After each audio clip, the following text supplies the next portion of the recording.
د لاعلاجه بیماریانو دپاره یو ډیره اهمه او خاص وظیفه صرف او صرف درې مختصر د الله نومونه دي.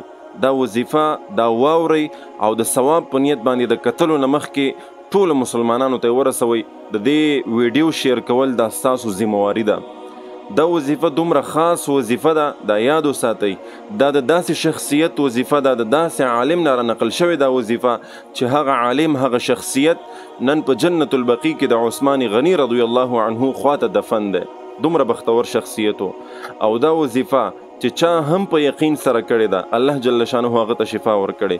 ستاسو په بدن کې یا ستاسو د خپلوانو رشتہ دارانو د عامو مسلمانانو د چا په بدن کې چې هم څومره بیماریانې دي او داسې بیماری چې هغه بالکل لا علاج ده او ډاکټرانو ورته ویلي دي چې ستا علاج زموږ سره نور نشته دی او بالکل په کور کېنه او شپې ورځې د مرګ ځان ته شماره. دغسې بیمارانو دغه وظیفه کړې ده، په یقین سره یې کړې ده، د زړه نه یې کړې ده، په سوچ سمج سره یې کړې ده. الله جل شانه هغې ټولو ته شفا ورکړې ده. نو لہذا دا وظیفه زه تاسو درښودل غواړم او دا ستاسو ذمواري ده چې دا به نور مسلمانانو ته رسوئ. ځکه ډېر مسلمانان دغسې په کورونو کې پراته دي چې د خپل ژوند نه مایوسه شوي دي او دنیاوي طور سره څومره ډاکټران او څومره خلک چې دي هغې بالکل عجز شوي دي، ورته ویلي دي چې ستاسو علاج موږ سره نور نشته او بس په کور کښېنئ د مرګ شپې ورځې ځان دپاره شمارئ.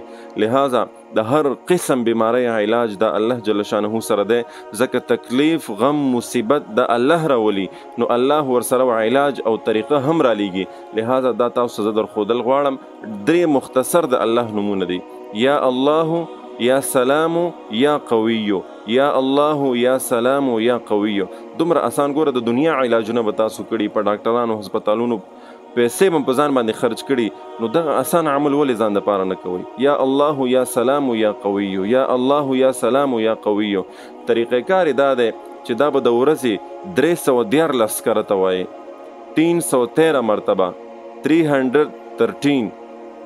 ډېر خلک په د حساب کتاب باندې نه پوهېږي، نو لہذا 314 کرته به دا وایي. مخکې وروستو به 3 کرته د دې نه درود شریف وایي، 3 کرته ویلی شي، 11 کرته ویلی شي. او دا وظیفه دا عملونه دا 314 کرته که ویلی شي او یا د دې نه هم زیات ویلی شي، 100 کرته یا 1100 کرته، خو چې څومره ډېر وایي دومره به درته ډېره فایده کوي انشاءالله العظیم. نو لہذا دا په خپل ژوند کې دا وظیفه راولئ.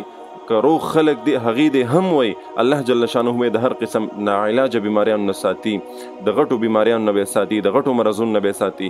او کم خلق چې بیماران دي هغې دی هم وی که خپله ویلی شي نو ډېره بهتره ده، که نور څوک که خپله نشي ویلی نو نور څوک دی ورته وی او بیا دی په دغه باندې ورته اوبه هم دمئ، خوراک دی هم دمئ او په د خپل جسم باندې دی چوف کوي. دغه ویډیو در سره شیر